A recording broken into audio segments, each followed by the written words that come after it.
어머니, 어떻게 애를 본 거예요? 이마가 찢어졌잖아요. 며느리 수진의 날카로운 목소리가 응급실 복도에 울려 퍼졌습니다. 저는 그 순간 무릎을 부여잡고 주저앉은 채 아무 말도 할 수 없었습니다. 이게 정말 내 인생인가? 평생을 바쳐 키운 아들. 그 아들을 위해 손주까지 키우고 청소하고 요리하고. 그런데 돌아오는 건 이런 말뿐이었습니다. 67년을 살아오며 단 한 번도 나 자신을 위해 산 적 없는 저 오영기. 하지만 이 이야기는 제가 처음으로 나를 선택한 날부터 시작됩니다. 이야기 시작 전 구독과 좋아요 한 번씩 부탁드려요. 여러분의 응원이 제게는 정말 큰 힘이 됩니다. 새벽 5시 알람이 울렸습니다. 아직 어둠이 가시지 않은 시각이지만 저는 이미 일어나 머리를 빗고 옷을 챙겨 입었습니다. 아들 민준이네 집으로 가는 버스는 6시 20분에 타야 하고 6시 50분엔 도착해서 지호와 시우가 일어나기 전에 아침 준비를 마쳐야 했습니다. 무릎이 욱신거렸습니다. 어젯밤에도 파스를 붙이고 잤는데 일어나니 더 뻐근한 느낌이 들었습니다. 괜찮아. 조금만 참으면 돼. 버스 안은 한산했습니다. 이른 시간이라 출근하는 사람들도 별로 없었고 저처럼 손주를 보러 가는 할머니 한 분이 뒷자리에 앉아 계셨습니다. 눈이 마주치자 서로 알 것 같다는 듯 씁쓸한 미소를 나눴습니다. 아들 집 현관문을 열자 고요한 정막이 저를 맞이했습니다. 거실 바닥엔 어젯밤에 아이들이 가지고 놀던 장난감과 옷들이 흩어져 있었고 싱크대엔 설거지가 그대로였습니다. 저는 조용히 가방을 내려놓고 고무장갑을 끼고 설거지를 시작했습니다. 소리가 나면 아이들이 깰까봐 조심스럽게 그릇을 닦아냈습니다. 7시 지호가 먼저 일어났습니다. 할머니, 배고파요. 6살 큰손주 지호는 잠옷 바람으로 거실로 뛰어나오며 소리쳤습니다. 쉬울게. 할머니가 밥 차려줄게. 지호에게 우유와 시리얼을 주고 곧이어 깬 2살 시우의 기저귀를 갈아주었습니다. 시우는 칭얼대며 안아달라고 손을 뻗었고 저는 무릎이 아팠지만 아이를 안아 올렸습니다. 무겁다. 예전엔 이 정도는 문제 없었는데 8시 민준과 수진이 거의 동시에 방에서 나왔습니다. 어머니 오셨어요? 며느리 수진은 운동복 차림에 화장을 마친 얼굴로 가방을 챙기며 인사치레를 했습니다. 아침은 먹지도 않고 현관으로 향했습니다. 엄마, 저도 일찍 나가야 해서요. 애들 잘 부탁드려요. 민준 역시 넥타이를 매며 서둘러 나갔습니다. 아, 참. 오늘 저녁은 김치찌개 말고 된장찌개로 해주세요. 어제 김치찌개가 좀 짰거든요. 수진의 한마디가 현관문을 닫기 직전 들려왔습니다. 문이 닫혔습니다. 저는 거실에 멍하니 서서 아무도 없는 공간을 바라봤습니다. 고맙습니다. 한마디 없이 떠난 아들 부부. 김치찌개가 짰다고 어제 내가 3번이나 간을 맞췄는데 그날 하루도 똑같이 흘러갔습니다.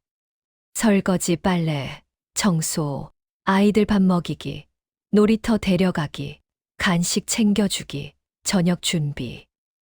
무릎은 점점 더 아파왔지만 앉을 시간조차 없었습니다. 오후 7시 수진이 돌아왔습니다.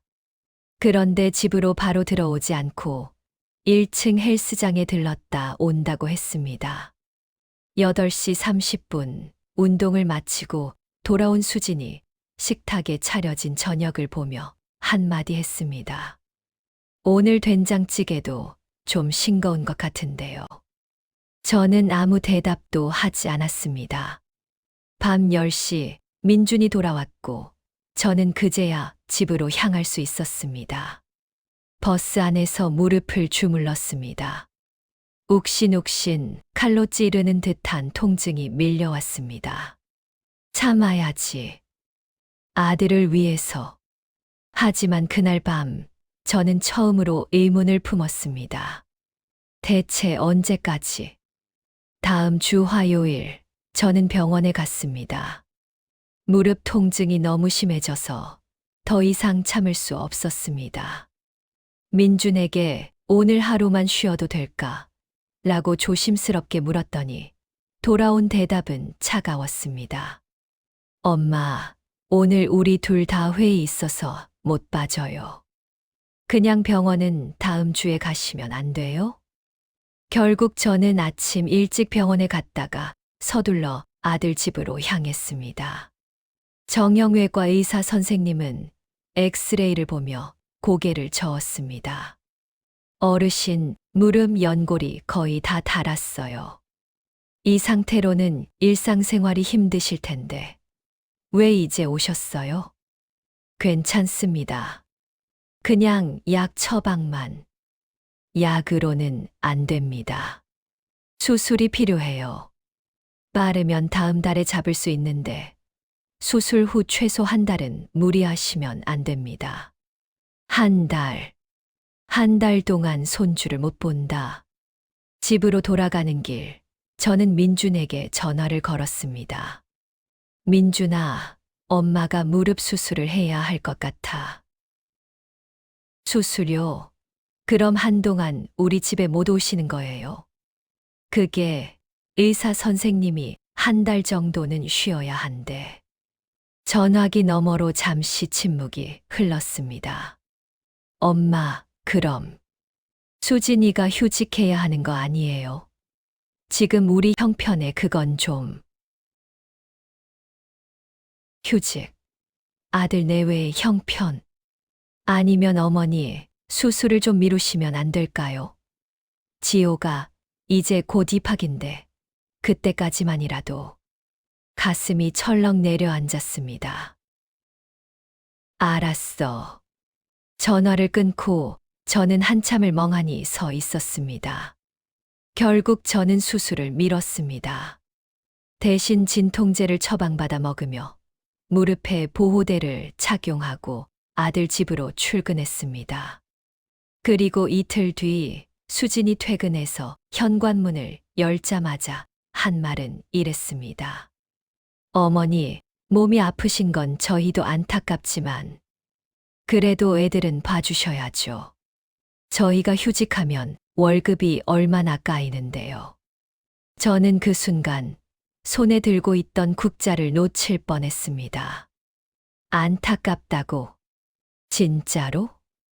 밤에 집으로 돌아가는 버스 안에서 저는 창밖을 바라보며 생각했습니다. 대체 나는 뭐지? 이 사람들한테 그냥 공짜 가사 도우미, 무료 베이비시터. 그날도 평범한 하루였습니다. 아침 6시에 일어나 아들 집에 도착하고 아이들을 먹이고 씻기고 놀이터로 데려갔습니다. 무릎 보호대를 단단히 조였지만 걸을 때마다 찌릿한 통증이 올라왔습니다. 진통제를 먹어도 효과는 2~3시간이었고 점심때가 되면 다시 통증이 시작됐습니다. 할머니, 저 미끄럼틀 타고 싶어요. 지호가 놀이터의 가장 높은 미끄럼틀을 가리키며 소리쳤습니다. 지호야, 그건 좀 위험해. 작은 걸로 타자. 싫어요. 저기 타고 싶다고요.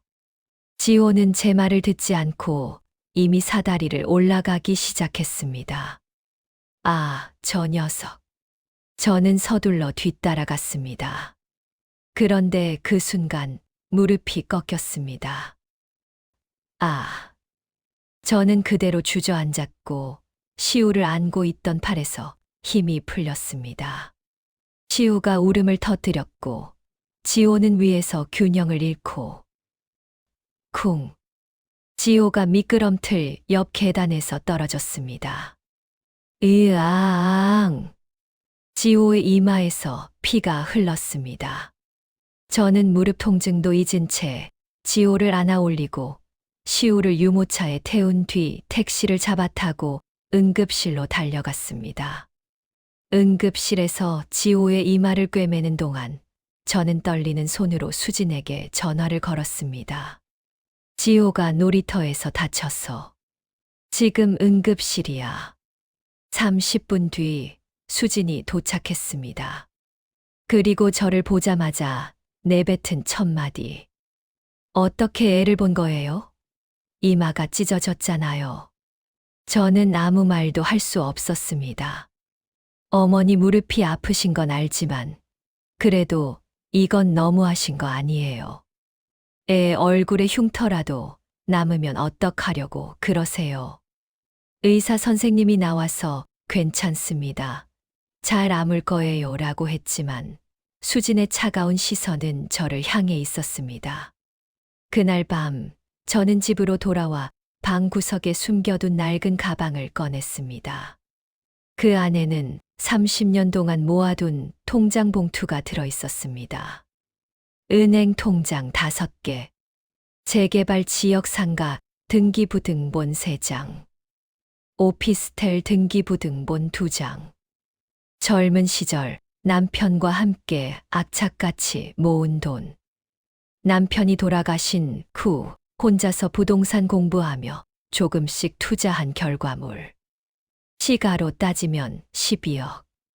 이 모든 걸 아들에게 물려주려고 했습니다. 그런데 지금 이 순간 저는 생각했습니다. 이놈들한테 이걸 주어. 미쳤나. 다음 날 아침 저는 평소보다 늦은 8시에 아들 집에 도착했습니다. 현관문을 열자 수진이 난감한 표정으로 서 있었습니다. 어머니, 저 오늘 약속이 있는데 왜 이렇게 늦으셨어요? 좀 일찍 오셨어야죠. 저는 조용히 신발을 벗고 거실로 들어가 소파에 앉았습니다. 그리고 입을 열었습니다. 수진아, 민준아, 나 오늘부터 안 올 거야. 두 사람이 동시에 고개를 돌려 저를 봤습니다. 네, 갑자기 무슨 말씀이세요? 민준이 당황한 표정으로 물었습니다. 무슨 말인지 모르겠어. 나 이제 너희 애 안 봐주고 집안일도 안 해줄 거야. 너희 자식은 너희가 키우고 너희 집은 너희가 알아서 해. 수진의 얼굴이 굳었습니다. 어머니, 농담이시죠? 갑자기 왜 이러세요? 농담 아니야. 진심이야. 민준이 다가와 제 앞에 앉으며 말했습니다. 엄마, 지호가 다친 것 때문에 그러시는 거예요. 그건 수진이가 너무 흥분해서. 사과할게요. 사과, 그게 중요한 게 아니야. 그럼 뭐가 문제예요? 저희가 뭘 잘못했는데 이러시는 거예요. 수진이 팔짱을 끼고 물었습니다. 저는 수진을 똑바로 바라봤습니다. 잘못이 뭔지 진짜 모르겠어. 저희가 어머니한테 해드린 것도 많은데요. 명절 때 용돈도 드리고 생신 때 외식도 하고. 명절 용돈 10만 원, 생신 외식 1년에 한 번. 저는 비웃음이 나왔습니다. 내가 너희한테 1년 동안 해준 게 얼만데 고작 그거 갖고 해드린 게 많다고?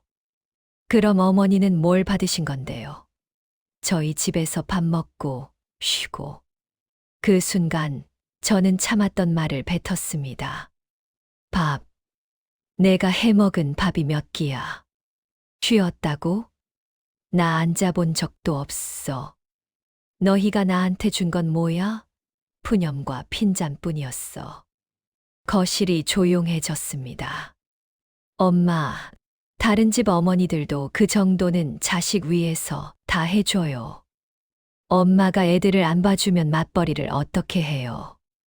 민준이 애원하듯 말했습니다. 저는 가방에서 서류 봉투를 꺼냈습니다. 그리고 식탁 위에 툭 던졌습니다. 이거 봐. 민준이 서류 봉투를 열었습니다. 첫 장.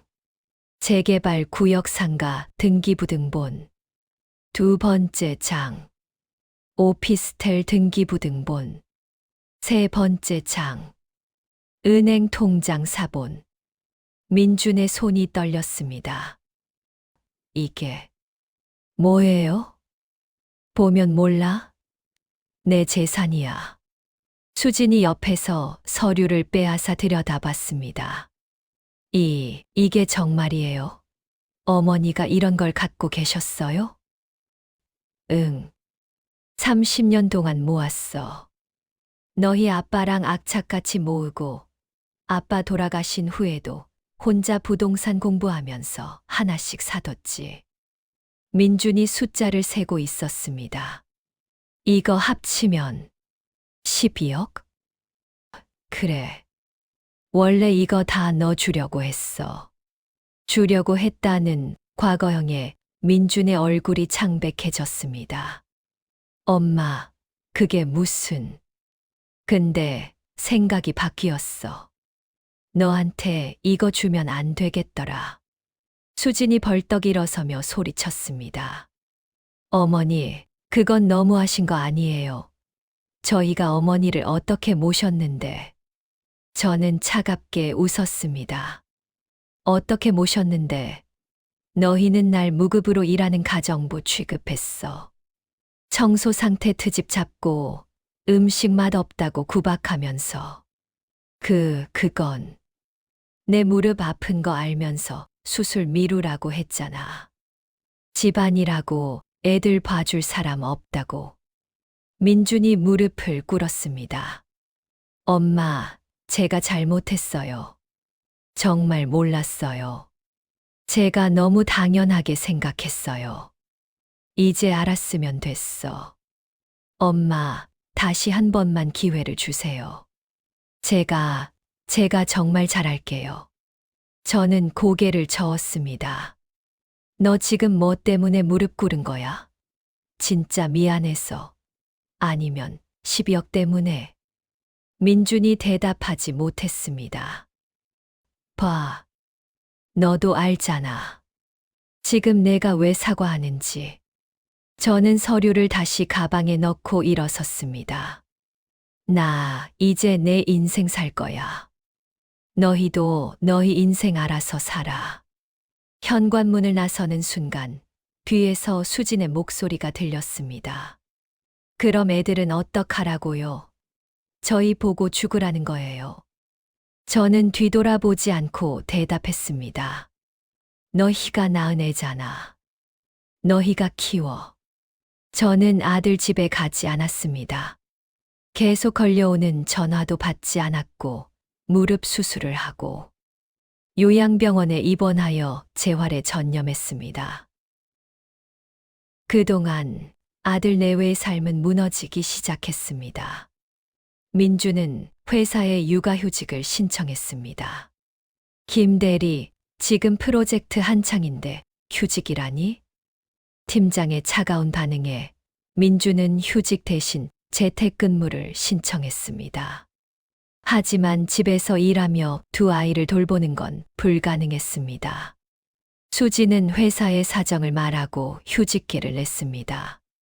그런데 마침 그 시기가 승진 심사 기간이었습니다. 박 과장, 이번 승진 대상자 명단에서 빠졌어요. 인사팀 직원의 말에 수지는 멍하니 서 있을 수밖에 없었습니다. 집안은 엉망이 되었습니다. 설거지는 싱크대에 쌓였고 빨래는 산더미처럼 쌓였습니다. 아이들은 하루 종일 울어댔고 민준과 수지는 서로에게 화를 냈습니다. 당신이 좀 제대로 해봐요. 나도 지쳐 죽겠는데 뭘 어떻게 해. 어느 날 밤 민준은 저에게 전화를 걸었습니다. 엄마, 전화 좀 받아주세요. 저는 전화를 끊었습니다. 문자가 왔습니다. 엄마, 제가 정말 잘못했어요. 다시 돌아와 주세요. 애들이 엄마 보고 싶다고 울어요. 저는 문자를 읽고 차단했습니다. 애들이 날 보고 싶어 한다고? 너희가 편하고 싶어서 날 찾는 게 아니고? 그날 밤, 저는 여행사에 전화를 걸었습니다. 세계 여행 패키지 상품 있나요? 3주 후, 인천공항.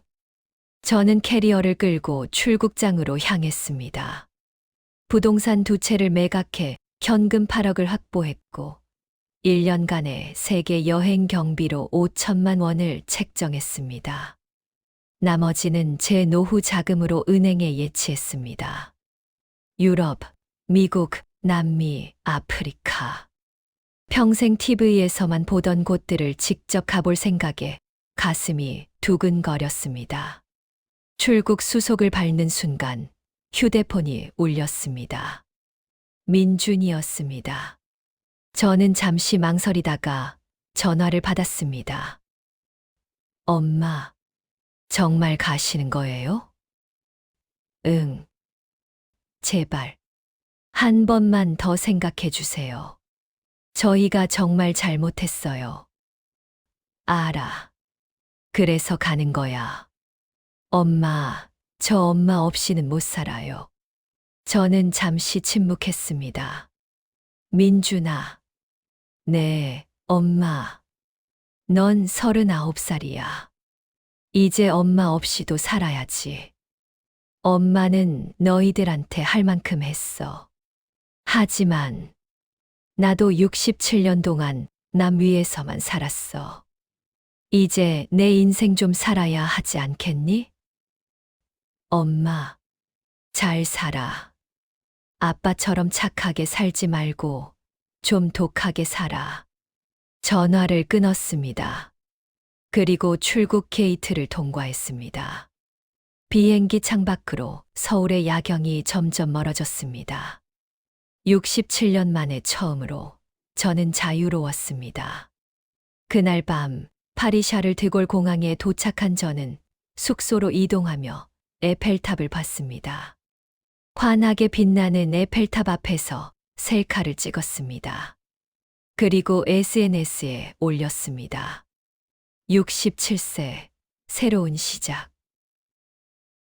다음 날 아침 수진이 그 게시물을 보고 멍하니 스마트폰을 떨어뜨렸습니다. 6개월 후, 이탈리아 토스카나의 작은 마을. 저는 매일 아침 일찍 일어나 카메라를 들고 거리로 나섭니다. 좁은 골목길에서 햇살을 받으며 낮잠 자는 고양이, 광장 분수대에서 노는 아이들, 석양빛에 물든 포도밭. 평생 남을 위해 살면서 한 번도 보지 못했던 것들이 이제는 제 눈에 들어옵니다. 셔터를 누를 때마다 가슴이 뛰는 것을 느낍니다. 이게 행복이구나. 오늘도 포도밭을 거닐며 사진을 찍고 있는데 옆에서 한국말이 들렸습니다.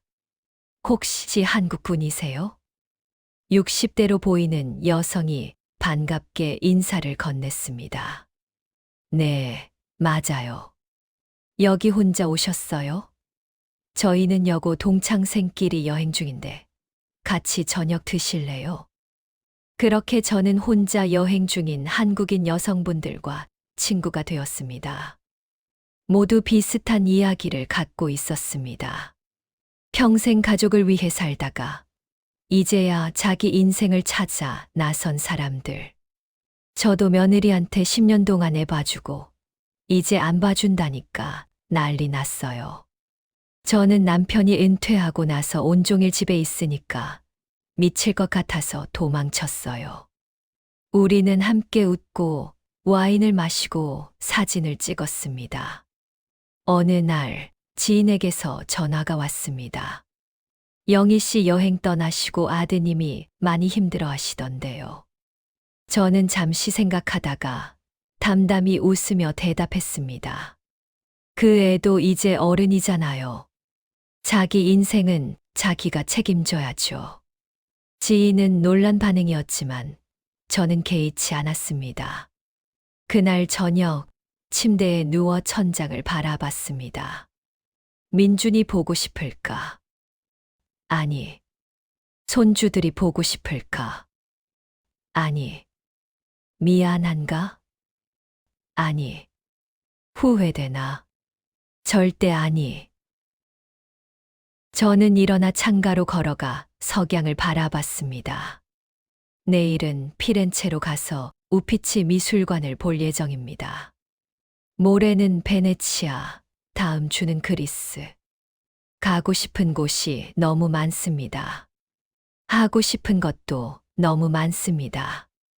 67년을 남 위해 살았으니 앞으로 20년은 나를 위해 살 겁니다. 카메라 가방을 챙기며 저는 혼자 중얼거렸습니다. 미안하지도 그립지도 않아. 이게 진짜 나야. 그런데 문득 가방 안에 든 부동산 서류가 눈에 들어왔습니다. 나중에 언젠가 민준이와 수진이가 진짜로 변한다면, 아이들을 직접 키우고 서로를 존중하며 사는 법을 배운다면, 그때는 모르겠습니다. 그 재산을 물려줄지 아니면 제가 다 쓸지 아직은 모르겠습니다. 하지만 지금 당장은 그런 건 중요하지 않습니다. 중요한 건 지금 이 순간 제가 행복하다는 거죠.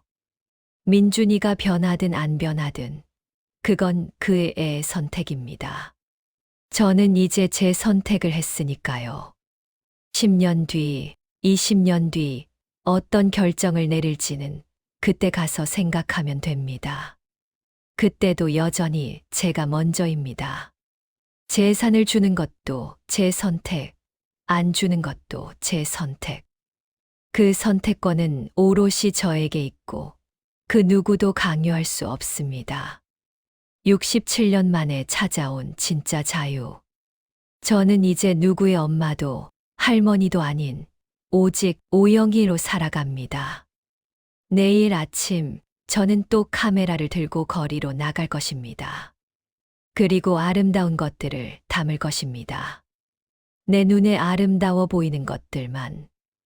누가 뭐라 하든 이젠 상관없습니다. 일단 지금은 내 인생을 즐기며 살겠습니다. 여러분은 오영희 씨의 선택 어떻게 생각하시나요? 혹시 여러분도 비슷한 경험이 있으신가요? 가족을 위해 희생했지만 당연하게 여겨졌던 순간, 이제 그만 내 인생을 살고 싶다고 생각했던 순간이 있으셨나요? 댓글로 여러분의 이야기를 들려주세요. 오늘도 시청해 주셔서 감사합니다.